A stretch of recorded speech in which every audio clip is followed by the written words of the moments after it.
तर पहलगाम हल्ल्यात पाकिस्तानच्या कटाचे एनआयएला पुरावे मिळाल्याची सूत्रांची माहिती आहे। एनआयएच्या अहवालात पाक विरोधात पुरावे मिळाल्याचा उल्लेख आहे। सूत्रांनी ही माहिती दिली आहे। पहलगाम दहशतवादी हल्ल्याचा प्राथमिक तपास अहवाल एनआयएकडून तयार करण्यात आला आहे। बेताब व्हॅलीमध्ये दहशतवाद्यांनी शस्त्र लपवल्याचं देखील तपासात उघड झालंय। आयएसआय आणि लष्कर-ए-तोयबाच्या कटाचे पुरावे सापडल्याची सूत्रांनी माहिती दिली आहे।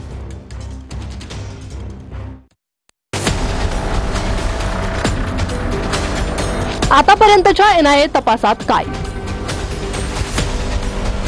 एनआयए कडून बैसरन व्हॅलीचं 3D मॅपिंग आणि रिक्रिएशन करण्यात आलंय। एनआयएने जवळपास 150 लोकांचे जबाब नोंदवले। घटनास्थळी रिकामी काडतुसं मिळाली आहे।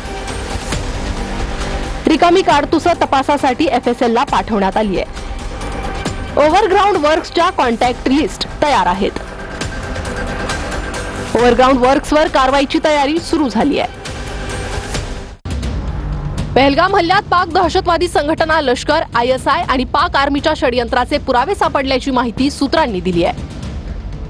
दहशतवाद्यांनी बेताब व्हॅलीमध्ये शस्त्र लपवली होती अशी ही सूत्रांची माहिती आहे। एनआयएच्या प्राथमिक अहवालात हाशिम मुसा आणि अलीभाई उर्फ तल्हाभाईचा उल्लेख। सूत्र: हाशिम मुसा आणि तल्हाभाई पाकिस्तानचे नागरिक असल्याची सूत्रांची माहिती आहे। एनआयएच्या प्राथमिक अहवालात पीओकेचा उल्लेख करण्यात आल्याची देखील माहिती सूत्र देत आहेत। दहशतवादी पीओकेमध्ये आपल्या हँडलर सोबत संपर्कात होते। पाकिस्तानमधून दहशतवाद्यांना दिशानिर्देश देण्यात येत होते। आयएसआयच्या इशाऱ्यावरून लष्कराच्या हेडक्वार्टरमध्ये षडयंत्र रचण्यात आलं अशी माहिती